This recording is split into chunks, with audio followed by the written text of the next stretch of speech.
Buenas tardes amigos, ¿cómo están? Bienvenidos a RG en Vivo. Tenemos muchísima información para compartir con todos ustedes.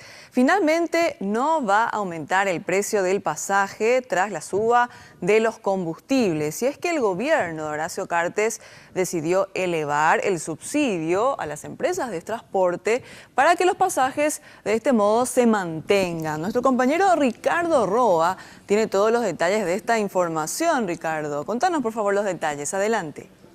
Hola, ¿qué tal, Cintia? Muy buenas tardes. Y esto justamente fue lo anunciado por el gobierno hoy desde Embru Villaroga.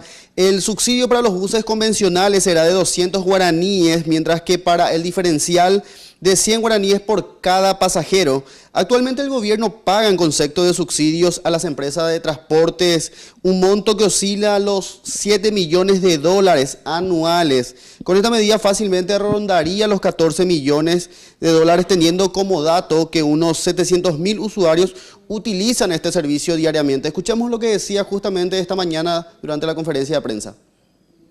Recibimos la instrucción de que el precio del pasaje al público no sube. Aquí lo que vamos a hacer es ampliar el subsidio en 100 guaraníes al pasaje, pero el precio al público no sube. Eso es importante comunicar. Según el titular de la CETRAPAN, César Ruiz Díaz, a través de un decreto presidencial se establecerá un techo máximo al precio de venta del gasoil para las empresas de transportes públicos. Esto de manera a generar previsibilidad al fijar el costo del pasaje. Por otra parte, también recordó que desde el 1 de agosto comenzará a funcionar el billetaje electrónico.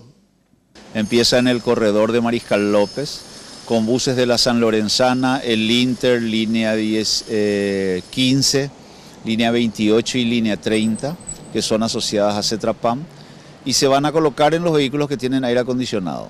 Es decir, que empezamos con 111 buses destinados a ese corredor para que después podamos seguir creciendo en los otros corredores. Y ayudaría a tecnificar al sector. El gobierno tendría la claridad de la cantidad de pasajeros transportados por vehículo por día, por tramo, por hora.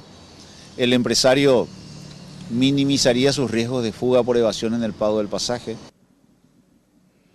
La medida adoptada por el gobierno saliente molestó bastante al líder del equipo de transición y futuro ministro del Interior, Juan Ernesto Villamayor, quien dijo que las decisiones importantes deberían de ser consultadas ya al presidente electo y de hecho serán revisadas, dijo, a partir del 15 de agosto.